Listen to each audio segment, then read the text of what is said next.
In 1921, Elizabeth Ross Haynes published a small book of true stories for children and dedicated it to her alma mater, Fisk University in Nashville, Tennessee. She called it Unsung Heroes. It gathers the life stories of 17 Black men and women, telling of their victories in spite of hardship and struggle, the heroes whom the world had failed to sing about. Haynes wrote it so that young readers, with all their years still ahead of them, might be inspired to succeed in spite of all odds. This deck retells her gift. The purpose of Unsung Heroes is plain and tender.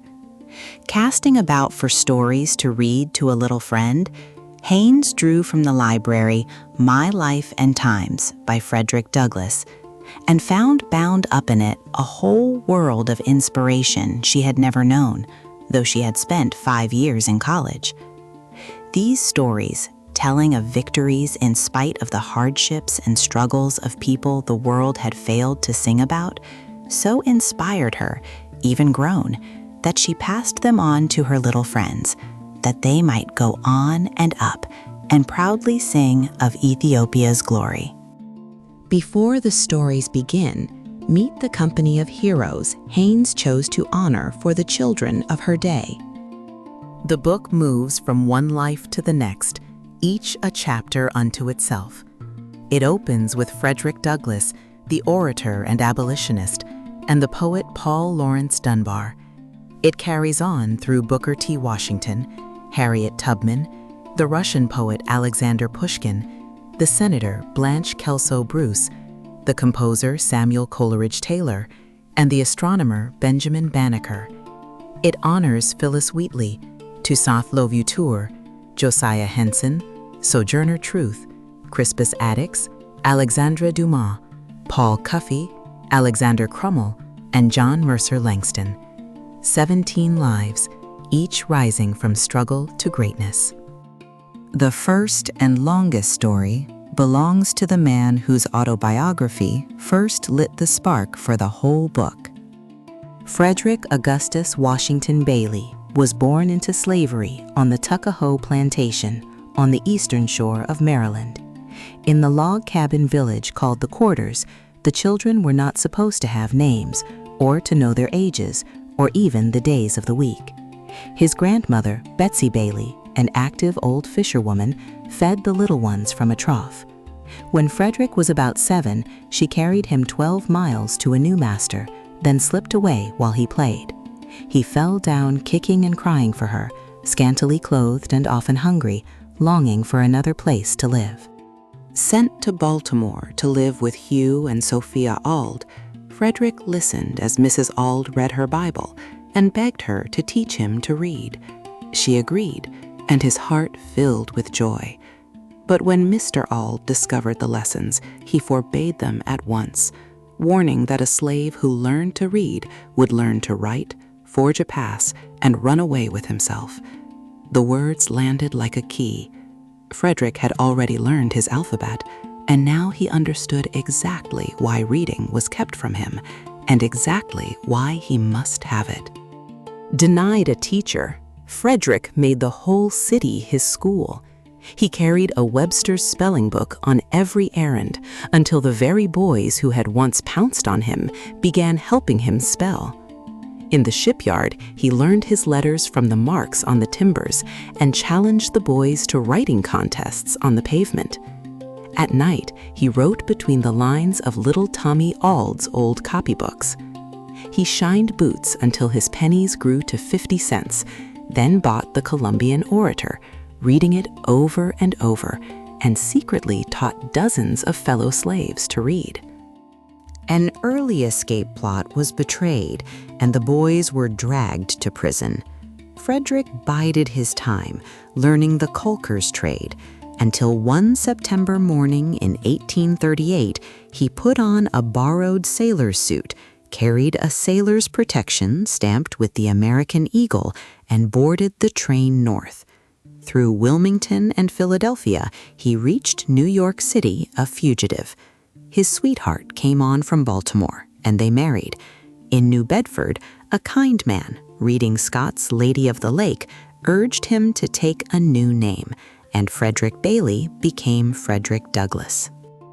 In New Bedford, Douglass subscribed to the Liberator, the paper of the abolitionist William Lloyd Garrison, and read every word. At a convention in Nantucket, he was urged to speak and rose trembling in every limb. When he finished, the crowd broke into applause, and Garrison took him as his subject. He became a traveling agent for the Massachusetts Anti-Slavery Society, attending 100 conventions. When listeners doubted that so eloquent a man had ever been a slave, he answered them by writing the narrative of his life, then sailed to England, where friends raised the money to purchase his freedom.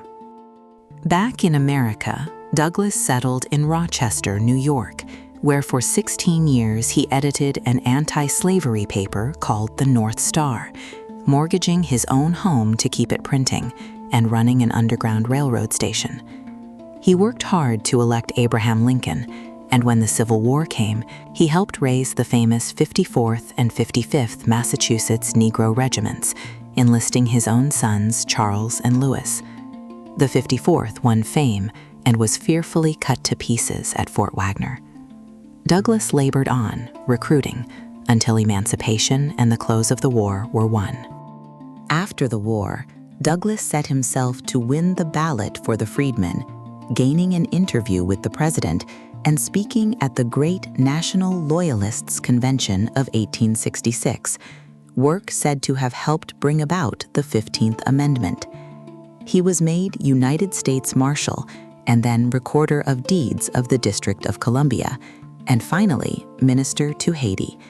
He died at his home in Anacostia in 1895. His epitaph stands in his own words, "Do not judge me by the heights to which I may have risen, but by the depths from which I have come." The second story carries us from the slave cabin to a quick elevator in Ohio and to a boy listening for songs in the grating of its cables.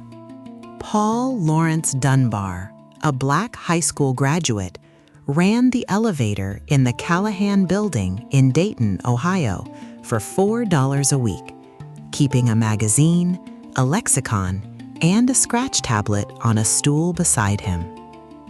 He had graduated in 1891 with honors, edited the school paper, and written his class song, and had composed his first poem before he was 7.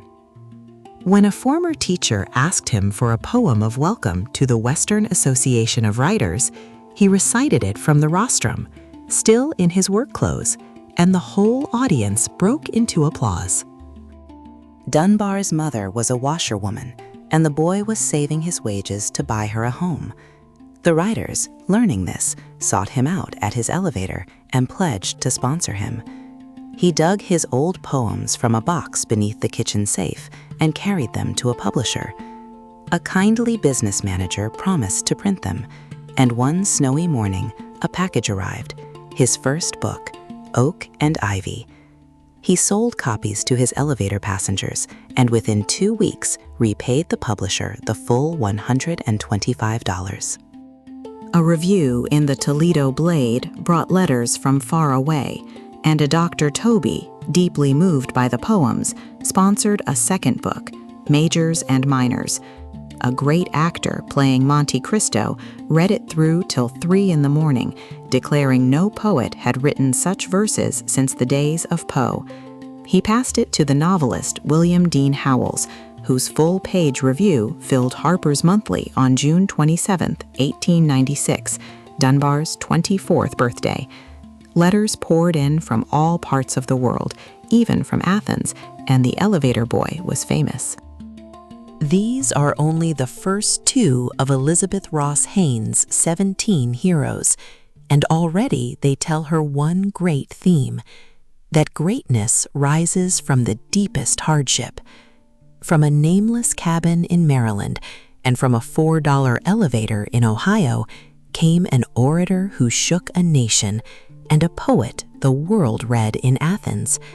Haynes passed these lives to the children so that they too might go on and up, May you be so inspired by them that you will succeed in spite of all odds, and proudly tune your lyre to sing of Ethiopia's glory.